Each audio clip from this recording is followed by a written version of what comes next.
Guys, welcome to my channel. നമ്മൾ ഇന്ന് അടിപൊളിയായിട്ടുള്ള കടലക്ക റെസിപ്പിയാണ്.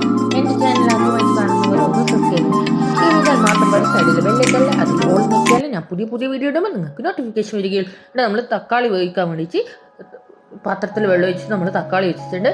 ഇത് വെജീസാണ്. നമ്മൾ ഉള്ളി, തക്കാളി, പച്ചമുളക്, വെളുത്തുള്ളി, ഇഞ്ചി എല്ലാം എടുത്ത് വെച്ചിട്ടുണ്ട് ഗൈസ്. പിന്നെ ഇത് സോയാബീൻ നമ്മൾ പൊരിടാൻ വെച്ചതാണ്. അങ്ങനെ നമ്മൾ കള്ളക്കയും പൊരിടാൻ വെച്ചിട്ടുണ്ട്. പിന്നെ നമ്മൾ കള്ളക്ക വേവിക്കാനാണ് പോകുന്നത്. ഒരു കുക്കറിൽ നമ്മൾ കള്ളക്ക മുഴുവനും വാരി ഇടുന്നുണ്ട് ഗൈസ്.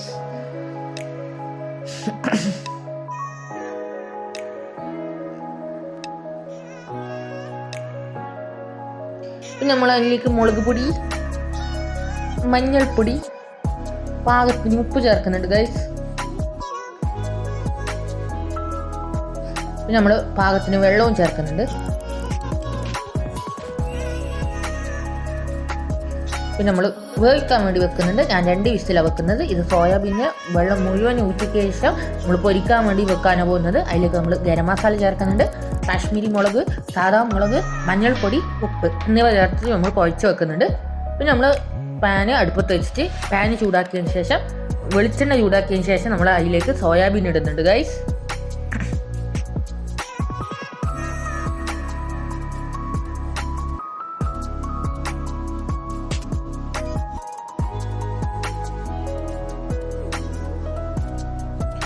പിന്നെ നമ്മൾ കള്ളക്ക വെന്തതിന് ശേഷം ആ കള്ളക്ക വേറൊരു പാത്രത്തിലേക്ക് മാറ്റിയിട്ട് ആ കുക്കറിൽ നമ്മൾ വെളിച്ചെണ്ണ ഒഴിച്ചിട്ട് നമ്മൾ ഉള്ളിയും തക്കാളി പ്യൂരിയും ഇഞ്ചി വെളുത്തുള്ളി പേസ്റ്റും എല്ലാം ഇട്ടിട്ട് നല്ലോണം ഇളക്കിയതിന് ശേഷം നമ്മൾ ആ വേവിച്ച വെള്ളത്തോടെ കടല ഇട്ടിട്ട് ആ വെള്ളത്തിലാണ് നമ്മളിനി കറി വെക്കുന്നത് ഗൈസ്. ഇനി വേറെ വെള്ളമൊന്നും ഒഴിക്കണ്ട. പിന്നെ അതിലേക്ക് നമ്മൾ മുളക് പൊടി ചേർക്കുന്നുണ്ട്, കുറച്ച് മഞ്ഞൾപ്പൊടി, കുറച്ച് മല്ലിപ്പൊടി, കുറച്ച് ഗരം മസാല എന്നിവയൊക്കെ ചേർത്തിട്ട് നമ്മൾ നല്ലോണം മിക്സ് ആക്കുന്നുണ്ട്.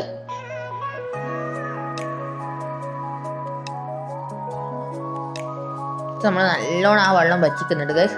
കുറച്ച് ചാറേ വേണ്ടു. അങ്ങനത്തെ ഒരു കറിയാണ്.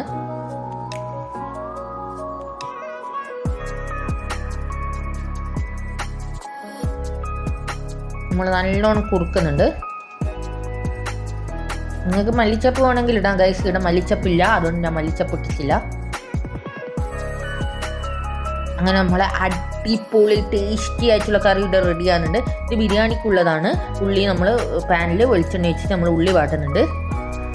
അങ്ങനെ കരിയാപ്പില ഇട്ടിട്ട് നമ്മൾ ഗ്യാസ് ഓഫ് ആക്കുന്നുണ്ട്. എനിക്ക് പിന്നെ ബിരിയാണിയുടെ ഡീറ്റെയിൽ വീഡിയോ എടുക്കാൻ കഴിഞ്ഞില്ല ഗായ്സ്, ടൈപ്പോഡ് ഇല്ലാത്തതുകൊണ്ട്. അതുകൊണ്ട് കുറച്ചേ ഉള്ളൂ ബിരിയാണീൻ്റെ റെസിപ്പി. നിങ്ങൾക്ക് ഡീറ്റെയിൽ ആയിട്ട് സോയാബീൻ ബിരിയാണീൻ്റെ റെസിപ്പി വേണമെങ്കിൽ നിങ്ങൾ കമൻറ്റ് ചെയ്താൽ മതി. ഞാൻ ഡീറ്റെയിൽ ആയിട്ട് നമ്മൾ ചാനലിൽ വീഡിയോ ഇടുന്നതായിരിക്കും ഗായ്സ്. നമ്മൾ നല്ലോണം മസാല ആക്കുന്നുണ്ട്, ഉള്ളി വാട്ടുന്നുണ്ട്. നല്ലോണം വാട്ടണം ഗൈസ്. ഇനി നമ്മൾ അതിലേക്ക് തക്കാളി ഇടുന്നുണ്ട് ഗൈസ്. ഇനി നല്ലൊരു വീഡിയോ നമുക്ക് വീണ്ടും കാണാം. Okay, bye. നിങ്ങൾ എന്തായാലും ചാനൽ സബ്സ്ക്രൈബ് ചെയ്യണേ.